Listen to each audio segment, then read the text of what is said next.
Elizabeth Taylor spent decades as one of the most famous women in the world.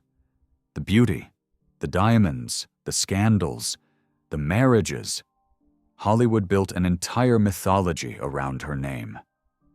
But for her children, growing up beside Elizabeth Taylor was far more complicated than the world ever understood. And when Elizabeth Taylor died in 2011, she left behind 4 children whose lives had been shaped by fame, privilege, emotional distance, and the impossible weight of her legacy. This is what happened to the children Elizabeth Taylor left behind. The family she built behind the spotlight. Elizabeth Taylor was married 8 times. She had children with 3 of those husbands, and adopted a 4th child during a marriage that ended before the adoption was complete. Her first 2 children, Michael Wilding Jr. and Christopher Wilding, came from her 2nd marriage to British actor Michael Wilding, a gentle and quiet man 16 years her senior, who had hoped the marriage would steady them both. It did not. By the time their 2nd son Christopher arrived in February 1955, the marriage was already quietly falling apart. Her 3rd child, Liza Todd, was born in August 1957 to Mike Todd, the film producer she described as the great love of her life up to that point. He was brash, extravagant, and completely devoted to her. 7 months after Liza was born, Mike Todd was killed when his private plane went down over New Mexico. Elizabeth was 26 years old, widowed, with 3 children under 5. And then there was Maria. Born in Munich in 1961 to a mother who could not care for her, placed for adoption immediately, and discovered by Elizabeth Taylor, who was told the child had a severe congenital hip condition requiring multiple surgeries, and who said, when offered this information as a reason to reconsider, "I want her all the more because she's ill. Maybe I can do something to help." Maria eventually underwent more than 20 operations. Richard Burton completed the adoption when he married Elizabeth in 1964. 4 children, 4 completely different stories of arrival, and one mother who described them simply as her best friends. "My children make me the proudest of anything I've ever done," she said. Elizabeth Taylor loved intensely, but intensity inside a family can leave both warmth and emotional scars. What it actually meant to grow up as Elizabeth Taylor's child. Most children grow up trying to understand their parents. Elizabeth Taylor's children had to share theirs with the entire world. Their childhood was never still. Countries changed, husbands changed, schools changed. Richard Burton arrived, then left, then came back, then left again. The backdrop of their childhood was a love story so large and so public that it generated its own gravitational pull, drawing the cameras and the headlines wherever the family went. And yet, by every account from the people who knew them, Elizabeth worked fiercely to create something that felt like a home inside all of that chaos. Christopher once told biographer William J. Mann, "My mother protected us from the circus. She did not bring them to premieres as props. She did not use them for publicity. When she was home, she was fully home. Easter celebrations with petting zoos in the garden, birthday parties the grandchildren would still talk about decades later. No matter how loving Elizabeth Taylor could be as a mother, her children still grew up inside instability most families would never survive. But no amount of intentional mothering could shield 4 children from the reality of their circumstances. The instability was real. The grief was real, particularly for Liza, who grew up knowing her biological father only through photographs, and for Maria, who spent her early years in surgical recovery rooms. What they carried into adulthood was a specific combination of deep love for a mother who was genuinely present when she was there, and the particular loneliness that comes from sharing that mother with a world that never gave her back quietly. And after Elizabeth Taylor died, the family she spent decades trying to hold together suddenly had to continue without her. March 23, 2011. Elizabeth Taylor had been ill for years. She had survived a near-fatal bout of pneumonia in 1961 that required a tracheotomy. She had survived hip surgeries and back surgeries and a brain tumor in 1997.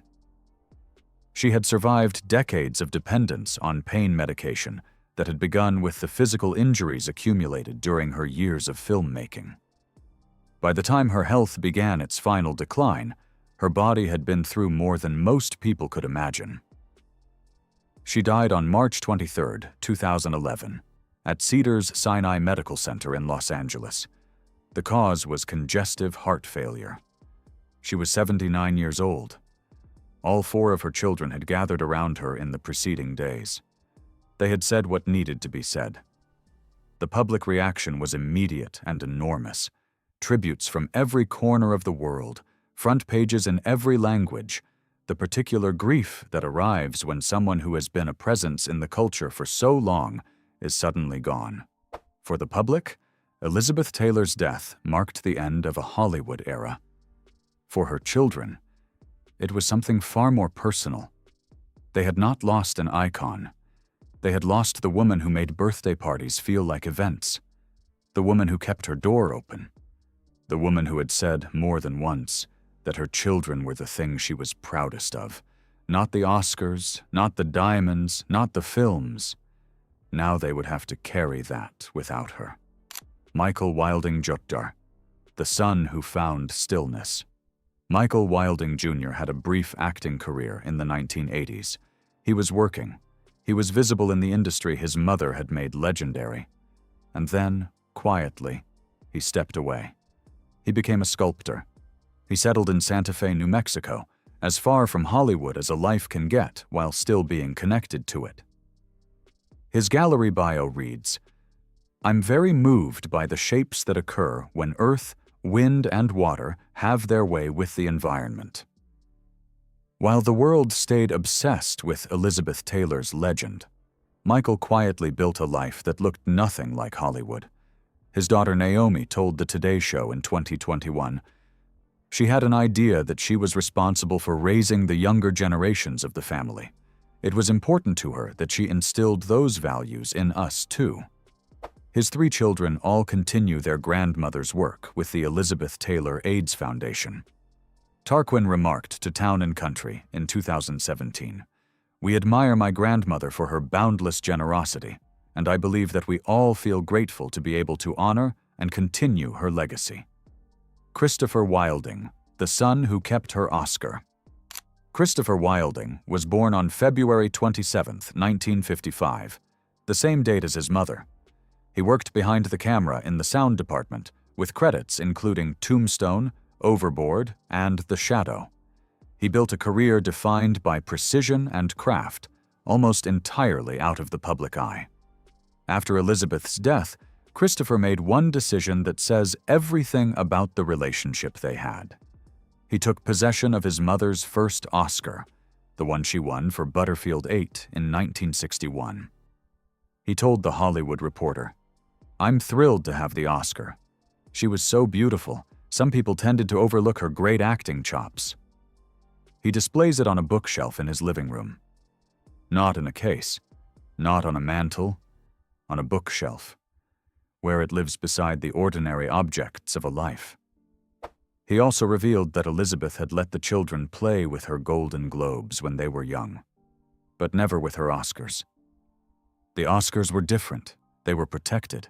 And after she was gone, Christopher kept that protection going, not by locking the award away, but by living beside it every day the way a son lives beside his mother's memory. Christopher spent years trying to remind the world that Elizabeth Taylor was not just an icon, she was also a mother. And that distinction mattered enormously to the people who actually knew the difference. Liza Todd, the daughter who chose bronze and silence. Liza Todd was born on August 6, 1957. She never knew her biological father. He died when she was 7 months old. Richard Burton adopted her when Elizabeth married him in 1964, and Burton became the father figure her childhood required. By every account, he took that role seriously.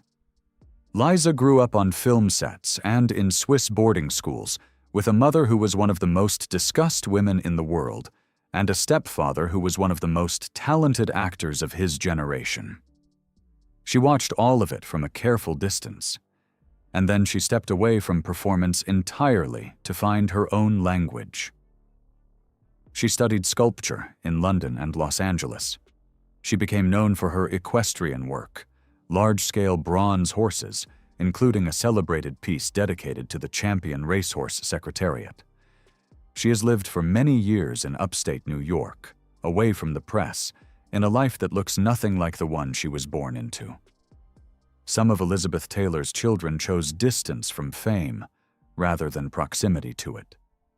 Liza chose it most completely and most deliberately, finding in bronze and stone a form of expression that was entirely her own, not inherited, not comparative, not defined by her mother's shadow.